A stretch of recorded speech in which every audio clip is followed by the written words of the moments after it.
Press conference press club में आयोजन किया गया। आइए हम जानते हैं बहुजन मुक्ति पार्टी के वरिष्ठ नेताओं ने क्या कहा।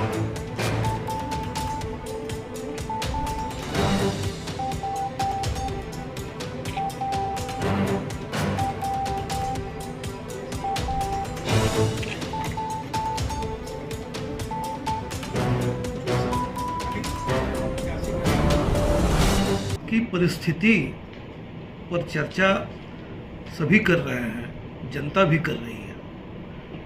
अब स्थिति ये हो गई है कि पहले भाजपा विधायक एमपी खरीदा करती थी, अब प्रत्याशियों को खरीदने लगी है। उसका ज्वलंत उदाहरण है चंडीगढ़ में मेयर का चुनाव, इंदौर में अभी कल की बात है, प्रत्याशी खरीद ली, विड्रॉ करा ली। उसके पहले सूरत में वही स्थिति बनी। तो ये बहुत चिंता का विषय है। अभी की स्थिति जो है वो सिर्फ संविधान खतरे में है ये कह के हम अपनी बातों को समाप्त नहीं करना चाहते। हम ये कहना चाहते हैं कि आपके वोटर होने का जो एक अधिकार है, जो एक नागरिक का मूलभूत अधिकार है, उससे आपको वंचित करने की योजना है। भारतीय जनता पार्टी या उनके गठबंधन के दल 400 पार का नारा लगा रहे थे। कहाँ गया वो 400 पार का नारा? और क्यों लगाया जा रहा था 400 पार का नारा? इसलिए लगाया जा रहा था कि वो साइकोलॉजिकल वार कर रहे थे, आर्टिफिशियल वार, साइकोलॉजिकल वार हम पर कर रहे थे और विरोधी पार्टियों पर, विपक्षी पार्टियों पर, कि इतनी बड़ी संख्या बता दो कि सब बौना लगे। जब उनको वास्तविकता समझ में आई तो वो खुद अब 400 पार का नारा बंद कर दिया। कांग्रेस पार्टी का अलग लाइन है, दूसरी पार्टियों का अलग लाइन है। सर, कांग्रेस पार्टी भी यहाँ मतलब कि उसमें है कि वो भी गारंटी दे रहे हैं कि 25 गारंटी निकाले हुए हैं, तो इसमें आप क्या बोलना चाहेंगे? नहीं, ठीक है, गारंटी वर्ड एक ऐसा वर्ड राजनीति में शुरू हुआ है जहाँ पूरी दुनिया जो है गारंटी से अलग हट गया। किसी भी कंपनी का प्रोडक्ट में गारंटी अब खत्म हो गया, वारंटी हो गया है, और पॉलिटिक्स में गारंटी आ गया है। आप इसी से अंदाज लगाइए ना कि आंख में कितना धूल झोंका जा रहा है। इसलिए क्रमवार उनकी योजनाओं पर, उनकी घोषणाओं पर आप मत जाइए। आप किसी भी प्रोडक्ट में, आप उपभोक्ता हैं, मैं भी उपभोक्ता हूँ, कोई भी सामान लेता हूँ, कोई गारंटी नहीं है। हाँ, वारंटी है, रिपेयर कर देगा, कुछ बना देगा। और ये कह रहे हैं कि मोदी की गारंटी, कांग्रेस कह रही है 25 गारंटी मेरी, न्याय गारंटी। क्या इतनी गारंटी? तो गारंटी है कहाँ? ये धोखा है। थर्ड मोर्चा वारंटी दे रही है कि आपको दुरुस्त करेंगे, आपकी दिक्कतों को दूर करेंगे, तभी तो तीसरा मोर्चा का गठन हुआ।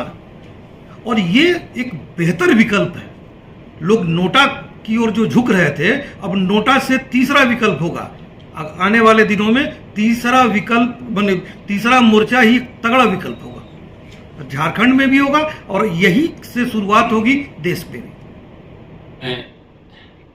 आपके माध्यम से तमाम झारखंड वासियों को और देशवासियों को बताना चाहता हूं कि हमने 55 साल कांग्रेस के वादा और गारंटी का वादा खिलाफी हमने देखा।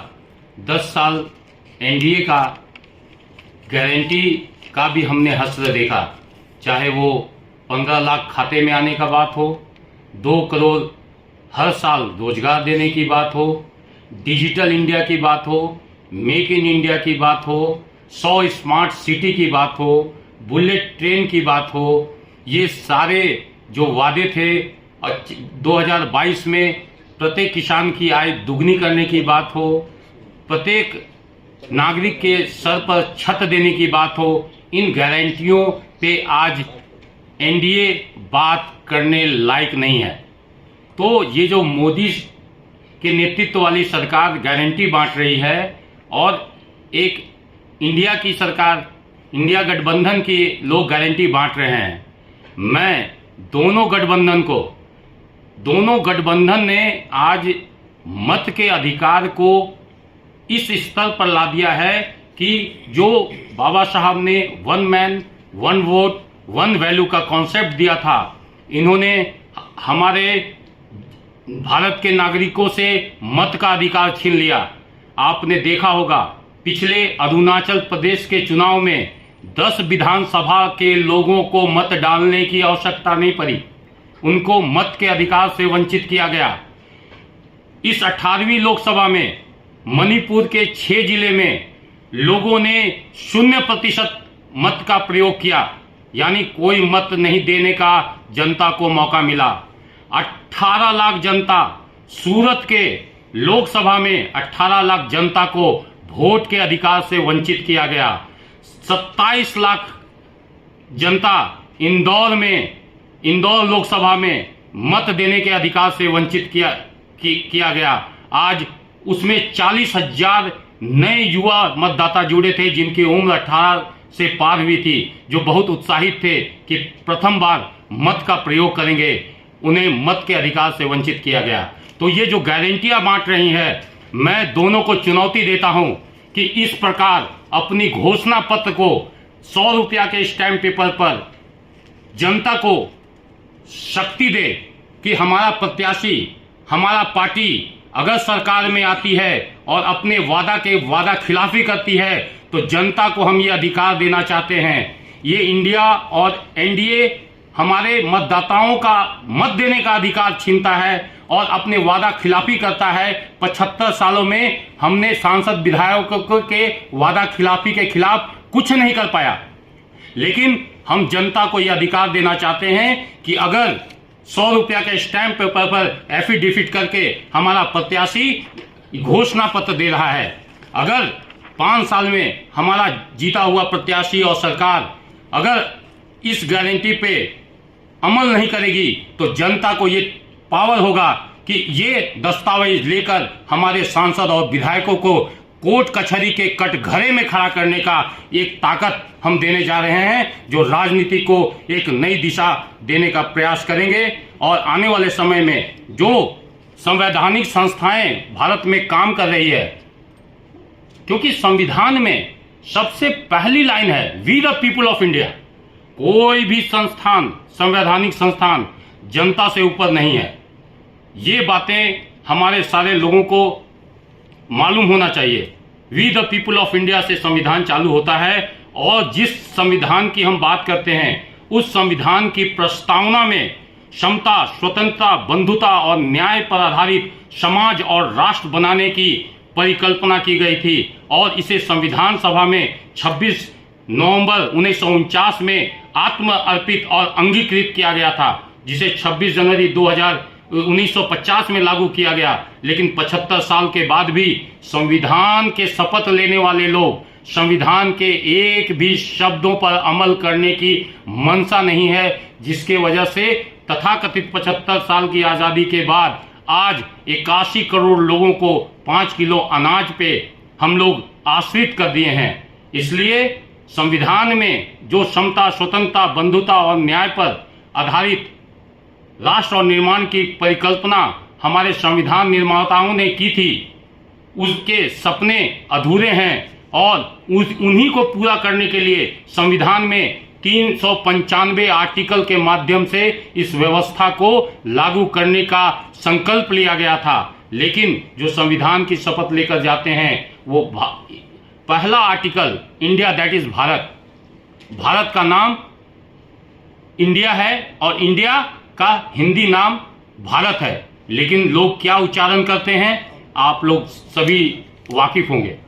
जो आदमी देश का नाम उच्चारण सही करने में आत्मग्लानि महसूस करता है और वो कैसा देशभक्त है।